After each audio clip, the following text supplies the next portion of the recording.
We are publicly releasing a document entitled The Value of Freedom, a draft fiscal plan for an independent Alberta. This will be available online at albertaprosperityproject.com, and will be going live today to the entire province, the entire country, and I guess the entire world for that matter, for people to review.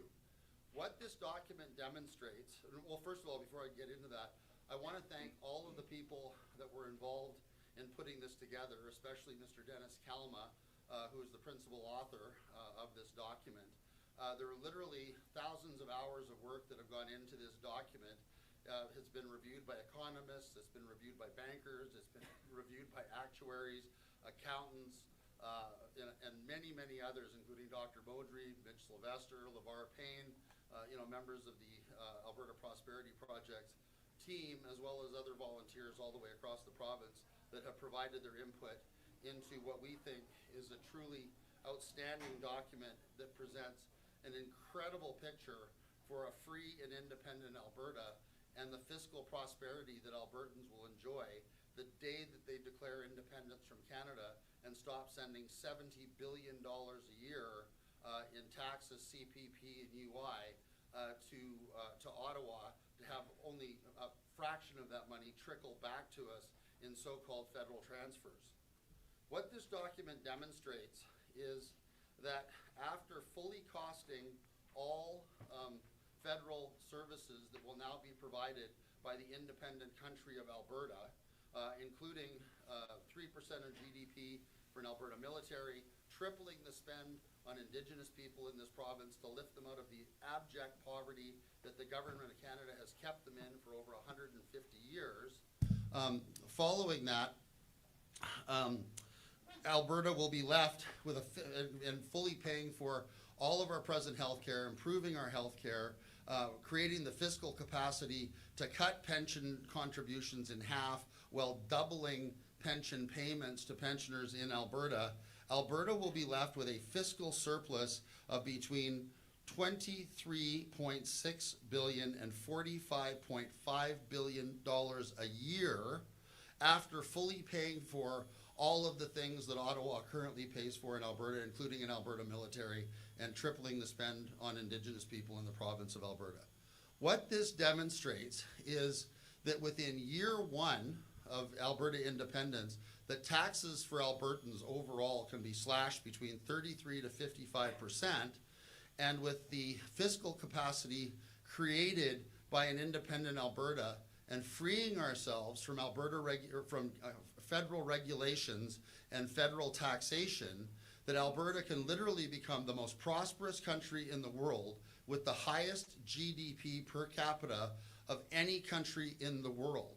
So what this document demonstrates, and I want to go a little bit legal here as a lawyer and advise the world of what or advise our politicians in Alberta what the standard of care is for a fiduciary. The standard of care for a fiduciary under Canadian law is that of a reasonably prudent person of business managing their own affairs. Now, my challenge to every elected MLA, cabinet minister, and our premier is that when you finish reading this document and understand how much better off Albertans are going to be post-independence, how can you not be violating your fiduciary obligations to the citizens of Alberta by not pursuing Alberta independence on the basis of the model set out in the fiscal plan for an independent Alberta? That is the question that we are going to be leaving for our politicians, and that we are going to be asking every single Albertan to consider on a going forward basis.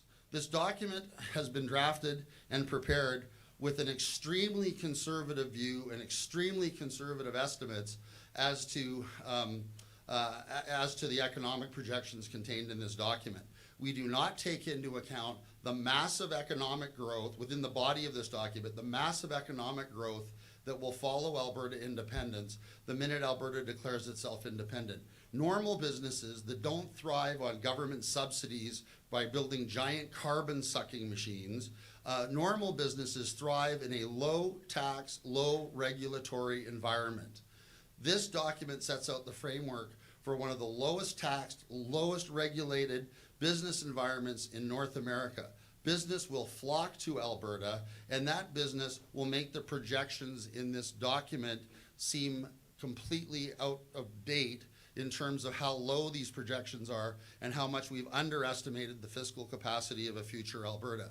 Even the projections for future growth contained in this document are extremely conservative. We are looking at a doubling of the size of the Alberta economy within a 20-year period. The reality of it is, with the doubling of oil and gas production in Alberta within 3 to 5 years, which we think is achievable in an independent Alberta, free of all of the overregulation and interference with Ottawa in the industry of Alberta, we see that Alberta's GDP could double within 5 years, not 10 years, not 20 years. And again, it is our view as an organization, that's the Alberta Prosperity Project, chaired by Dr. Dennis Modry that's here, and our CEO, Mitch Sylvester, that to not follow the program set out in this document is a complete abdication of responsibility and a complete violation of the fiduciary obligations of our elected leaders in Alberta for not pursuing these options and finally get us out of the toxic mess that is our relationship with the federal government of Canada.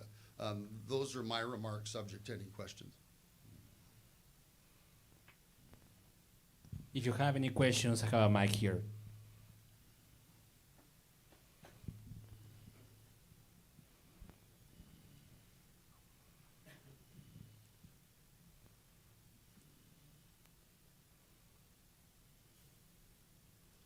Well, I didn't realize that this was going to be this straightforward. Hello, sir. Sorry about it. Keith with CTV News Calgary. Just a quick question. Where is it here?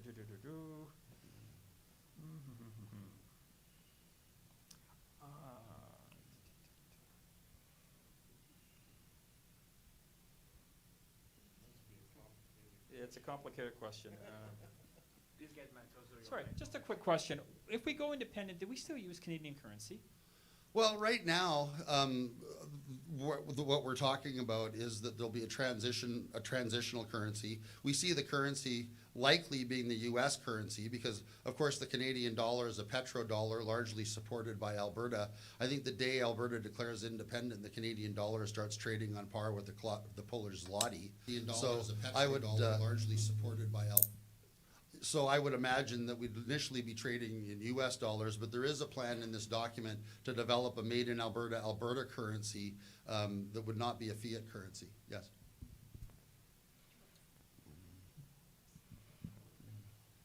Alison Dempster with CBC. What's your response to the Forever Canada petition? It's a joke, to be honest. It's a bad joke. It's a Polish joke, I guess. It's Thomas Lukaszyk's joke. It's not a petition that we're taking seriously. It's based on a policy question that simply maintains the status quo. The question we'll be filing tomorrow will be a constitutional question based on Section 1.3 of the Clarity Act. And, you know, this Forever Canada group, I mean, does the group consist of anything more than Thomas Lukaczyk, Jason Kenney, and a few other embittered federalists? We're not sure. We certainly don't think that they have the manpower or the organization to gather 300 signatures within 90 days. So it's obvious political distraction. You know, as people may be aware, Thomas Lukaszczyk was thrown out of the United Conservative Party of Alberta for endorsing Rachel Notley in the last election. So maybe he has a rump of little NDP people around him, but we're certainly not taking him very seriously. I was talking to another media outlet this morning that advised us that Thomas Lukasik is already running around telling everybody that APP's petition question has already been rejected. We haven't submitted it yet. The man is a mischief maker. He's an inveterate liar, and I really have nothing more to say about it than that. But as you know, there can't be two questions on the same, essentially on the same topic going at the same time. No, I think that's an incorrect interpretation of the law. We're going to be filing under the new statute, and the question that we're pursuing is a constitutional question that complies with the Clarity Act. It's not a policy question, so there won't be two questions on the same issue. The question that we're filing complies with the Clarity Act. Specifically, does Alberta wish to become a sovereign country and cease being a province of Canada? It's completely different than Thomas Lukasik's question, which was really designed just to make mischief. If you look at his question from a policy perspective, it's designed to, even if the no forces win, all it means is that we're back to the status quo, and then we have to have another referendum vote on whether or not Alberta wants to leave Canada. It's just Lukasik doing what Lukasik does, which is to make mischief and cause trouble for other people. He's not a very serious person, and we don't take him very seriously. What are you going to advise your followers to do about that petition? Will you advise them to We don't sign have followers. We have members and volunteers, you know, so all of them are smart enough on their own to realize that this is not a process that we're going to be participating in. So, you know, that's, you know. But just given timelines, Given doesn't t- he have the giv- advantage? Wouldn't you want your... I don't think that he has an advantage. The simple fact of the matter is he's not going to get 300,000 signatures, so he doesn't have a petition. And we've already got 250,000 people pledged to sign our petition the minute it goes live. So we're confident that we're going to get our question approved and that we're going to have our 177,000 signatures long before Mr. Lukasik gets close to 300,000. So, you know, that's the approach that we're taking. Just one more question, just about the timelines again. My understanding, and let me know your understanding of the rules around this, is that even if, these are, you know, what if scenarios, but even if his petition doesn't succeed, there's a 5-year cooling off period Yeah, before and another again, question these can be are asked. these are just these are what if hypotheticals that make zero sense on the reading of the law. It's an incorrect interpretation of the act and the statute. Our question is not his question. His question is, can we please, you know, can we maintain the status quo? Our question is a question that's designed by both Keith Wilson and myself to comply with Section 1, Sub 3 of the Clarity Act. In essence, it's the No, same thing. let me finish. No, don't interrupt me. It's not the same thing. Our question is designed to correspond with Section 1, Sub 3 of the Clarity Act, which is a constitutional question designed to take Alberta out of Canada. Lukasik's question is just a mischief. Thank you. Sir, just a quick question. How, if it goes ahead with independence, how do you plan to deal with the Aboriginal issue where they say they basically have, you know, they're basically tied to the Crown? Well, as far as it goes, the whole question of whether or not an independent, like we call our project the Commonwealth of Alberta Project, first of all. Second of all, the issue of whether or not we simply promote the Lieutenant Governor to Governor General at the end of the day is an open question for a constitutional conference that's going to follow, and the Indigenous people of Alberta will be participating in that conference. The fiscal plan that we've laid out demonstrates that the fiscal strength of Alberta will allow the amount of money going to Aboriginal communities and Indigenous communities in Alberta to be tripled to close to $5 billion a year, which you know, we think along with you know, other proposals, you know, will have the chiefs sort of wake up to the idea that Alberta independence is a real opportunity for them. I mean, my question for Indigenous people in Alberta is, why do they want to keep spending $15 billion a year to Quebec as opposed to keeping that money in Alberta to the benefit of all Albertans and Indigenous communities in particular? So, you know, that's the issue that we're taking forward. Obviously, under the Clarity Act, there will be negotiations and constitutional discussions that honor and respect the Indigenous nations of Alberta. The entire program that we are putting forward, and this is actually right in the notes to reader of our document, states expressly that it's important to note that the section dealing with the plan for Alberta's Indigenous nations is drafted with the utmost respect for the sovereign Indigenous people of Alberta. It is no way intended to replace or diminish treaty rights, which will be a required subject for discussion and negotiation in the context of the development of a constitution for the Commonwealth of Alberta, which could include a continued role for the Crown of Alberta in the context of any future constitutional arrangements. So I think that's a complete answer to the question, and we're actually looking forward to having a dialogue with the Indigenous nations of Alberta to demonstrate to them the value of Alberta independence. And I think once people understand the strength of the economic program that we're bringing to Alberta and the value of this to Indigenous nations in Alberta, that they'll wholeheartedly support this at the end of the day. You're welcome. Can I ask a question, even though I'm carrying the mic around? My question is the 5 parks, Elk Island, Jasper, Banff, Waterton, and Wood Buffalo, would they stay with Alberta, or would they? Of course they'd stay in Alberta. They're within the boundaries of what will be the Commonwealth of Alberta, and they're not going to become federal enclaves within the country. You said the economics are conservative. Give them microphone, please. Although you can hear me in the room. You say the economics, the numbers are conservative. What price of barrel have you used for those economics? We've pegged it at $60. At $60. And now when you think of a decline in the use of oil over the coming decades, what's your plan for that? Well, that's costed in, but our long-term view is that it's kind of like Al Gore saying the oceans are boiling. Every 5 years somebody says that the end of the earth is coming. Nobody has yet to come up with an economical alternative to oil and gas. We're not the Jetsons. This isn't Back to the Future. We're not going to be pouring banana peels and water into the back of cars anytime soon. So we think, the gibbering Stéphane Gibault's projections on peak oil and the fact that we're not going to need oil and gas in 5 years are frankly ludicrous. And, we're quite confident in our numbers going out at least 20 years. And when it comes to sovereignty, what kind of agreements do you expect to make with BC and Saskatchewan, as though we're not part of Confederation? There'll be a whole bunch of questions that'll have to be answered at the Confederation level between BC and Saskatchewan. Well, what's your plan for that? Certainly, first of all, most of our trade is north and south still. 75% of Alberta's trade goes north and south. We've already had meetings with the United States, and the United States is very excited about the U.S. administration is very excited about an independent Alberta moving forward. We foresee a free trade agreement, which would be more like a common market agreement with the United States, with an open border, complete free trade on both sides of the U.S.-Alberta border, et cetera.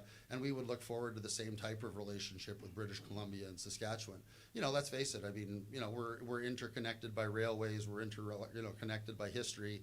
There's no reason that our trade, with British Columbia and Saskatchewan would in any way cease or be impaired in an independent Alberta. But they get their cut right now from the federal government, so pipelines crossing their land. They're cut in what sense, sir? They're both half provinces, and they're net contributors to Confederation. So they're not parasitic entities like the government of Quebec that's siphoning $15 billion a year out of Alberta. They're as hard done by Confederation and the present setup of Confederation as Alberta is. Hi, Jeff. Chris Hamilton here. Big fan of you and the Alberta Prosperity Project. You mentioned something in your opening comments. It just had to do with income tax reduction and what it means for a pension plan for people. Could you just state that again? I didn't catch it. Well, it's in detail in the fiscal plan that we've put out, and there'll be copies actually for CBC and CTV at the back when we're done. But the long and the short of it is the fiscal capacity surplus of Alberta in year one, it would be sufficient if we're applied to tax cuts to maintain all present levels of services, improve levels of services, cut taxes by 33 to 55% in year one. We would be we could be at zero tax by year 5 on the basis of a doubling of current Alberta oil and gas production, which we think is very easily done within the next 5 years. And, you know, the same thing with pensions. The fiscal capacity surplus of the province of the current fiscal capacity surplus that we're projecting would easily allow for a slashing of pension contribution rates and a doubling of pension payouts, you know, in as little as 5 years, given the fiscal capacity surplus that we're creating. And for all of those people that are being lied to by, you know, liberal operatives and other people that are anti-independence, saying that, oh, if Alberta becomes independent, you're going to lose your CPP. That's a complete lie. It's misinformation. You'll be as able to collect your CPP at a free and independent Alberta as you would if you lived in Costa Rica, Portugal, Spain, Florida, California, wherever. It's a legal obligation on the part of the pension fund, you know, to make those payments. Those payments would continue, and in any event, that would be such a small portion of the fiscal surplus that if Canada decided to play games with pensions, it'd be easily funded out of provincial revenue or out of revenue of an independent Alberta without breaking a sweat or putting a significant dent into the fiscal capacity surplus of the independent Commonwealth of Alberta. So, you know, we're really looking forward to the day that we have a yes vote to take Alberta out of Canada and we stop sending $70 billion a year to Ottawa. Just one more question, a follow-up to what I was asking about earlier with the petition. Just because of my understanding, what we're hearing from Elections Alberta is that if, I'm quoting them here, if a proposal application is approved and the petition is unsuccessful, another similar citizen initiative proposal application cannot go forward for 5 years. Well, So your understanding's wrong. Could I just ask the question? Oh, I thought that was the question. This is the information we're getting from Okay. Elections Alberta. And so given that, and given sort of how things are playing out with this Forever Alberta petition, how concerned are you that you won't be able to ask your question? We're not concerned at all, frankly. That our question is different. Their question is designed as a mischief. It's designed to basically maintain the status quo. Our question is a different question, and we don't believe that it would be caught by that, you know, by that suggestion of Elections Alberta. Thank you. Hey, Jeff. My name is Cade Scott. I came here to meet Jeff and the others and to support. And I think a lot of people are really missing how hard the folks that are involved with the Alberta Prosperity Project are working. And it's not just them. There's a lot of groups in Alberta, whether they be small groups or other political parties or individuals like myself, who are talking to everyone and working together, doing research. And Alberta has so much potential. And I just want to make a comparison with independence and economics. Is the country of Belize, which used to be part of the Commonwealth of Britain and is now an independent country. It's 165 out of the world countries as far as its economy, but it's growing, and they've just discovered oil. And the question is, this is one of the countries that we can be a trading partner with, but also because they've just discovered oil, we can be a true partner to help them with their struggle. So where in your research, you're obviously looking for customers as you're looking for independence and building Alberta, correct? Obviously, yeah.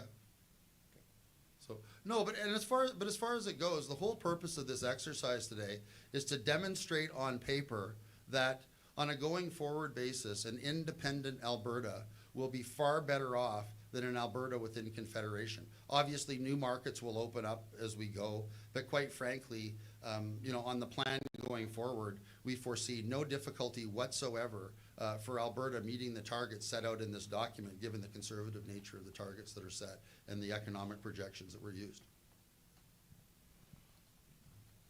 Hi, Jeff. My name is Paul. I'm a supporter of APP and also a volunteer. Question I have is kind of related to currency. I've read on the APP side, I think I've listened to a lot of podcasts by yourself or Keith, or you also said just earlier that as soon as we declare independence, the Canadian dollar is going to plunge. Is that correct? That would be my my view of So how the world is going to work. I just don't want to interpret it incorrectly. So for us, a lot of, I call ourselves little people who are in support of the movement, that we don't have billions of dollars in our banks. And with the little bit of money that we have, if the Canadian dollar plunge overnight, how do we handle that during the transition? Well, I think everybody needs to, as we get closer to this and closer to a yes vote, I think people, that have money, that invested money in savings, probably want to look at a safe haven currency like the US dollar. I mean, there's going to be a period of transition. There's going to be 3 or 4 months where things will likely be slightly lumpy. The good news is that an independent Alberta, will have the money and the fiscal capacity in order to help citizens, through those periods. And as we get closer and closer to the referendum date, we'll be having bankers and economists and whatever out in public talking to people about what they can do, to protect themselves and protect their savings on a going forward basis. But, quite frankly, just like Carney's Canada, I don't see the Canadian dollar having a great future the minute Alberta leaves Canada. Just want to add to the point is that, as Mr. Rath has pointed out, there will be a significant reduction in the cost of goods as well, because you'll be removing all of those taxes on the goods. So even though the dollar is less, your purchasing power isn't going to be reduced that much.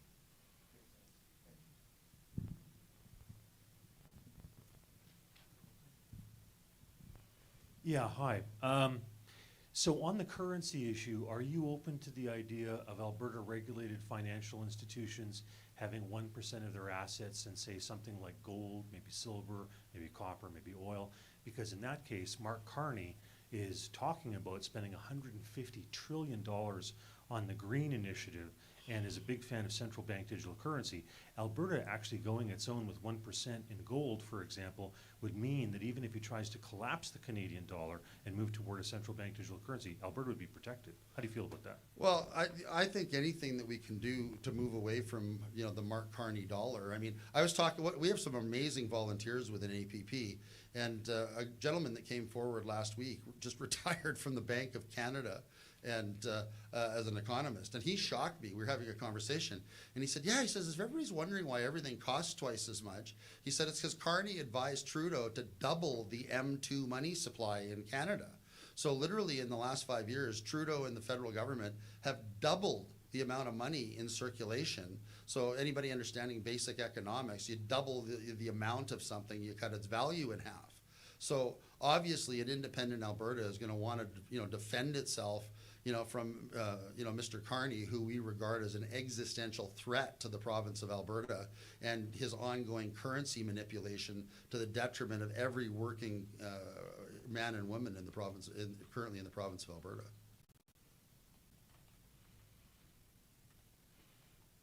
Any more questions, or we got it covered this morning?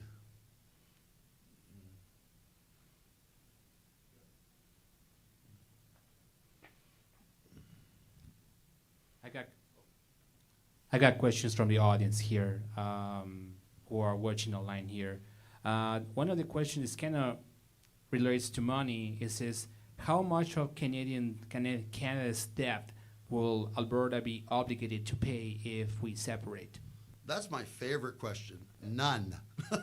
And the reason for that is that Alberta has put over $750 billion into Canada since the inception of equalization. And having done work like this and worked with actuaries on large settlement files that I've been involved in over the years, I would wager that if you took the $750 billion and then added up all of the interest, even at Bank of Canada rates, using the high accelerators of the rates in the early 80s to present, the debt that Canada owes Alberta is in the trillions, not hundreds of billions. So Alberta will be leaving debt-free. We'll be retaining the national parks as sovereign Alberta territory, and we'll be working with Alberta's Indigenous nations, with regard to environmental stewardship of this province on a going forward basis, based on the needs and concerns of Albertans, not these ridiculously imposed, external carbon mandates and, requirements for carbon sucking machines that are being imposed on us by ridiculous people in Ottawa that think spending 50 billion Alberta tax dollars trying to decarbonize Alberta oil makes any economic sense whatsoever. Another question that was from the audience, and this kind of like answer, I guess. this document you're referring to is available at the Alberta Prosperity website? It will be available online. I'm not sure if it's live now. I hope it is. But if it isn't, it will be, within the next hour, I would think. And we urge everybody to share it with all of their friends and family, because when you read this document, again, I can't state this enough, every elected politician in this province that does not pursue independence on the basis of this document will be violating their fiduciary obligations to the citizens that elected them. Another question from the audience here is, will individuals with disabilities be provided for, especially those who are unable to work? The document that we've proposed and that we're putting forward does not cut any social services in Alberta whatsoever. So this is, Alberta healthcare remains the same. It's fully costed within this plan. All of the existing Alberta government expenditures within the present Alberta government budget are fully costed within this plan. There would be no interference with that. The only thing I can say about healthcare and people with disabilities and pensioners and so on is that with the massive fiscal capacity surplus that's being created by this document, there's no reason that, even better plans and programs wouldn't be available for them in the future. So, that would be my answer to that question. Any other questions? I'm gonna pass the microphone.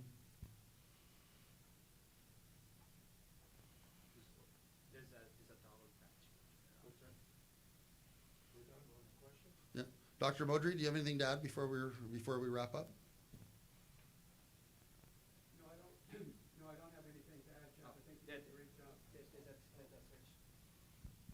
Jeff, I don't have anything to add. I think you did a great job of introducing the document. Congratulations. Thank you. All right, well, thank you everyone for coming out. It's, as always, an honor, a privilege, and a pleasure to be here. Thank you.